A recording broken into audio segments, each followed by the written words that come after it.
May nabiimin ako mga karabisyon anin sa kita sa atong Bible verse nga minugbo. Samtang dili pa kita matulog, magtuon kita og pulong sa Dios nga kini mao atong sekreto nga pakigdugtong ngadto sa atong buhay nga Dios. Ang subok sa Dios isangyaw ang may balita sa tibukok nga kalibutan.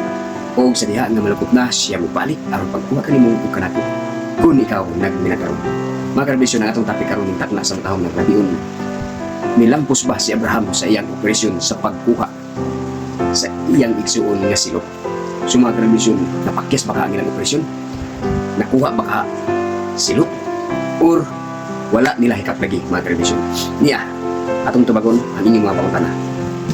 Dini sa Genesis Kapitulo 14 versikulo 16. Ngayon din og nabawi niya ang tanan nga mga butang og ingon man usab silot nga iyang igsuon og ang iyang bahandi og ingon man usab ang mga babay og ang katawan.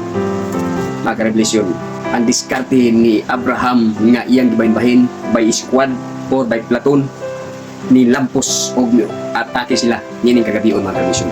So nangatulog ang sundalo ni Sidor Laumer na bihag og napildi sa mga gibansay ni Abraham. So nakuha ang igsuon ni Abraham og ang iyang mga bandi og ang mga babay og ang iyang mga katawhan nga nahiuban sa pagrescue mga karebelasyon. So mo na itong minugbo nga hibaluan karon nga tapiko mga karebelasyon. Og ang panalangin sa Dios og ang gugma og ang kalulot maana ka na sa inyo. Og sa makosa mga nautan ninyo daghang salamat sa inyong pagpaminaw o God bless sa tanan.